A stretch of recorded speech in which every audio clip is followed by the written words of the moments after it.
러시아군이 우크라이나 동부 돈바스 지역에 대한 본격적인 포위 공격을 진행하고 있는 가운데 러시아군은 오데사 등 남부 주요 도시에 대한 포격을 이어갔습니다. 또 마리우폴 아조스탈에 머물던 민간인 대피 역시 이틀 만에 중단돼 걱정이 커지고 있습니다. 우크라이나 전쟁 속보 국제부 이승훈 기자와 함께 알아보겠습니다. 어서 오십시오. 안녕하세요. 자, 지금 거의 전 세계가 러시아를 비난하고 있는 상황인데도 불구하고 러시아가 공격을 계속해서 지금 이어가고 있습니다. 이 남부 지역 공격도 지금 하고 있는데 남부 지역 공격에 문화유산도 공격을 받았다 이런 내용도 있더라고요. 네, 그렇습니다. 전쟁 초반 때처럼 러시아군 전차를 앞선 총공세를 하고 있지는 않습니다. 하지만 지금 돈바스 지역을 중심으로 해서 치열한 공방이 진행되고 있는 걸로 보입니다. 예. 다만 러시아나 우크라이나 양측 모두요. 지금 기자 이동을 철저하게 통제를 하고 있어요. 그러면서 보도 통제를 하고 있기 때문에 정확한 전황이 어떻다 이렇게 말씀드리는 건 사실 좀 어려운 상황이긴 합니다. 그래서 지금 가장 제가 이제 의존할 수밖에 없는 게 현지 당국자의 말인데요. 그 말을 보면은 우크라이나 외무부 조금 전에 트위터를 통해서 남부 주요 도시인 헤르손 또 오데사 등이 포격을 받았다. 이런 말을 전했습니다. 또 이 과정에서 많은 민간인 사상자가 나왔다 이런 말도 했고요.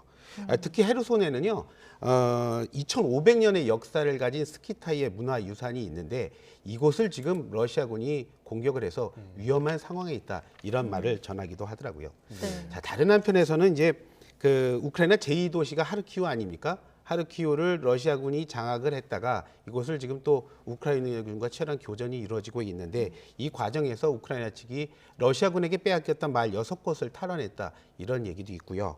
또 일부 외신을 보면은 러시아군 총참모장이 전투를 하다가 높은 사람 아닙니까? 전투를 하다가 다쳤다 이런 말도 있어요.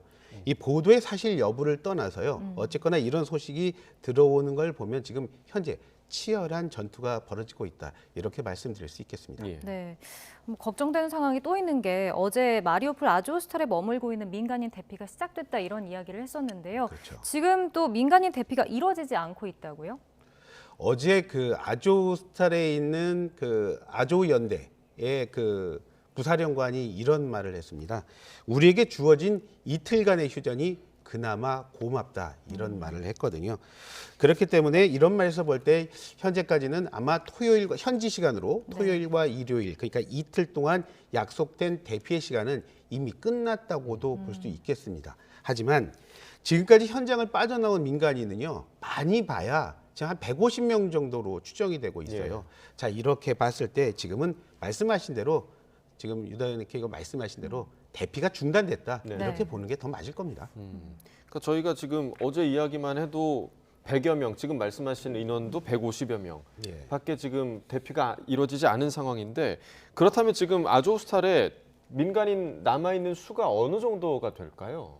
현재 그 안에 어느 정도의 민간인이 남아 있을지를 지금 확인하는 건 좀 불가능한 상황인 것 같습니다. 하지만 젤린스키 대통령이 처음에 말했잖아요. 아조스탈에는 1000여 명의 민간인이 있다. 그래서 네네. 1000명 정도가 있을 거라고 추정을 해왔는데 네. 지금 민간인 일부가 대피라고 현재 적어도 한 500~600명 정도가 남아있지 않을까 이렇게 추정하는 외신들이 많이 있습니다. 어제는 러시아군 측에서 공개한 화면 보여드렸죠. 예. 그래서 궁금한 게 과연 우크라이나 측에서 찍은 화면은 어떨까 들어왔습니다. 한번 보시죠. 예. 저는 제일 처음에 안전한 벙커라고 생각을 했었어요. 하지만 지금 화면에서 보시는 것처럼 민간인이 피해 있던 곳 이렇게 건물 잔해 아래에 벙커가 있었던 걸로 추정이 되고 있습니다. 곳 예. 아래에서 지금 탈출을 하는 장면인 그렇죠. 거죠. 이 사람들이 이렇게 옮기는 과정을 보면요. 그 사다를 이용해서 올라오고 그런 모습이 많이 보이더라고요. 지금 화면 보이시죠? 지금 이제 안도의 한숨을 내쉬는 모습입니다. 하지만 지금 보시는 것처럼 이제 남아있는 군인들 남기고 떠나야 해요. 그렇기 때문에 이 안에서 어린이들의 소음을 제외하고는요. 그냥 무거운 정적만이 흐르는 모습이었습니다. 그러니까 어제 러시아군이 공개한 것과는 굉장히 대비되는 것 같습니다. 어제 러시아군은 비교적 좋은 환경 속에서 버스에 타는 그런 모습이었는데 그렇죠. 지금과 굉장히 좀 다른 모습을 보이네요. 상대 측에서 이렇게 찍으면 항상 그런 모습이 보이죠. 그렇죠. 그리고 더 아마 이게 더 정확한 내용이 아닐까 하는데요. 조금 전 보신 화면을 보면 이제 그 민간인의 입장에서 아마 보셨을 거예요. 그런데 지금 화면 보세요. 이제는 아마 군인의 입장으로 보세요. 저기 보면은 이제 군인이 아니라 또 다른 사람들의 모습도 보이죠. 지금 보면요. 예. 분명히 저 사람들은 군인이 아니라는 게 추정이 가능하죠. 네. 그 아조 연대의 그 부대의 그 부사령관은 이런 말을 해서요. 지금 우리를 돕고 있는 사람 지금 상당히 많다. 그런데 그 사람들이 무엇을 도와주고 있냐면 전투뿐만이 아니라 무너진 잔해도 치우고 또 남아 있는 민간인 돕는데 정말 많은 힘이 되고 있다. 이런 말을 하고 있었거든요. 네. 그래서 지금 말씀하신 대로 지금 저 사람들은 어떤 사람이냐면 그 군인이 아니고 또 그다음에 그 아조 부대도 아니고 아조 그 우크라이나 해병대도 아니고요. 예. 현장에 있었던 경찰관들이 있습니다. 어. 또 그 안에 있었던 또 그 해군 해안 경비대도 있었고요. 이 사람들이 지금 제철소 안으로 들어갔다고 추정이 되고 있어요. 네. 이 사람들이 지금 그 일을 돕고 있다고 생각을 하고 있어요. 아조 부대 사령관은 계속 그런 말했어요. 무너진 잔해 치우고 사람들 돕는데 이들의 역할 참 중요하다 이런 말 했었거든요. 그래서 이런 추정에 무게가 실리고요. 전투도 전투지만 지금 치워야 할 잔해가 너무 많다는 게 현장에서 들어온 소식들이에요. 이거 다 손으로 치워야 하거든요. 지금 예. 보시는 화면들이요. 그런데 이 무너진 잔해만 1톤 정도가 넘는다고 합니다. 그리고요, 이 안에는요, 물도 부족하지만 가장 큰 거는 뭐냐면 전투하다 다치고 숨진 사람들 많이 있거든요.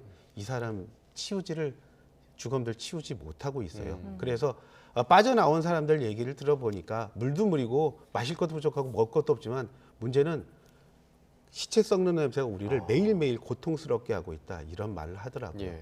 전쟁이 이렇게 끔찍합니다. 네.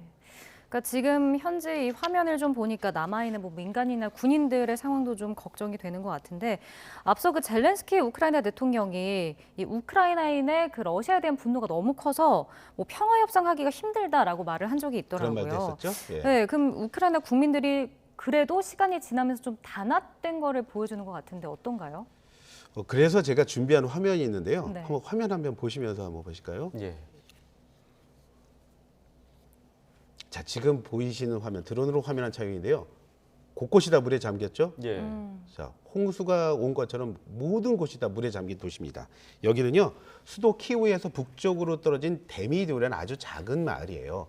그런데 이곳이 지금 보시는 것처럼 사람들이 만들었던 무슨 밭, 그다음에 마을 정원 모든 곳이 다 물에 잠겼습니다. 보시는 것처럼 뭐 남아 있는 것도 하나도 없고요. 네. 다 끊겼기 때문에 지금 보시는 것처럼 저 고무보트를 타고 가야지 이웃과 이웃을 연결할 수 있을 정도라고 합니다. 이곳이 홍수가 난 이유, 비가 많이 와서 그런 게 아니에요. 바로 위에 수력발전댐이 있는데요. 우크라이나 군이 어떻게든 러시아군의 오는 진격을 막기 위해서 그 수력발전소 댐의 방류를 결정을 했어요. 그런데 주민들 바로 흔쾌히 받아들인 겁니다. 주민 중에서 한 그 나이가 지긋한 여성분은 이런 말을 하더라고요. 이렇게 물이 차서 마을이 이렇게 그 뭐 곳곳이 물에 잠긴 거 충분하게 이럴 만한 가치가 있다. 나는 우리의 젊은이들이 전장에서 나가는 걸 뭔가 도우고 싶었는데 이렇게라도 도울 수 있어서 감사하다. 이런 말을 하더라고요. 네. 그 삶의 터전을 물에 잠기게 함에도 불구하고 이제 공동된 목표를 위해서 단합을 하는 그런 우크라이나 계속적으로 모습인 이제 것 우크라이나 같은데요. 국민들이 오히려 더 단합된 모습을 보이고 네. 그래서 또 공격이 강해지면서 네. 그래서 또 한편으로는 또 걱정도 많이 되곤 있습니다. 네. 네. 자, 이번 전쟁이 계속해서 좀 장기화할 것이다라는 얘기 계속 나오고 있는데 그 피해 사실 우크라이나 사람들이 가장 크게 입고 있긴 하지만 전 세계가 그 피해를 또 함께 안고 있는 상황이죠. 21세기 전쟁에 보여주는 가장 참혹한 모습이 바로 지금 나경철 앵커께서 말씀하신 그 내용이 아닌가 이렇게 예. 보여져요. 그래서 화면 한번 준비해 봤는데요. 한번 그림 한번 보실까요? 자, 이곳 바로 우리와 가장 가까운 일본 도쿄에 있는 한 메밀국수집입니다. 예. 네. 이게 맛도 맛이지만요. 이게 물가 일본 비싸지 않습니까? 그래서 특히 도쿄. 그런데 이곳에서 파는 메밀국수 가격 우리 돈으로 5,000원을 안 받았다고 그래요. 그래서 혼밥을 하는 사람들, 정말 서민들 정말 많이 찾은 곳이라고 합니다. 주인도 굉장히 고집스러웠고요. 10년 동안 가격 올리지 않고 그 가격 그대로 받았다고 합니다. 그런데 더는 버티기 어렵다고 이제 하소연을 하고 있습니다. 왜냐하면요, 메밀가루 가격이 비싸졌기 때문인데요. 전 세계에서 가장 많은 메밀을 공급하는 나라가 바로 러시아입니다. 그런데 이번 전쟁으로 제대로 생산하는 것도 힘들어졌고요. 또 서방의 경제 제재 조치가 있지 않습니까? 그래서 배에 제대로 실는 것도 이제 어려워진 거예요. 그 과정에서 지금 메밀 가격 말 그대로 금값이 되고 있다고 합니다. 가뜩이나 어려운 지금 그 일본의 서민들 지갑을 이 전쟁이 더 가벼워진 지갑을 더욱 옥죄고 있는 겁니다. 예. 자, 두 번째 화면 또 준비해봤는데 한번 보실까요? 네. 지금 거리에 나선 사람들, 이 사람들은요 바로 그리스의 노동자입니다. 정말 많이 나왔죠? 네. 자, 치솟는 물가 때문에 더는 우리 살 수 없다. 그래서 저렇게 나왔습니다. 물가 비상사태를 가져온 이유, 이것도 역시 우크라이나 전쟁 때문입니다. 최근에요, 그리스의 천연가스 가격만 보면 한 70% 이상 가격이 올랐다고 그래요. 예. 그리스 잘 아시겠지만 관광 국가 아닙니까? 그래서 이제 코로나 좀 끝나고 많은 사람들 들어오면 좀 삶이 나아질까 했는데 지금 이런 고통을 겪고 있는 건 바로 우크라이나 전쟁 때문입니다.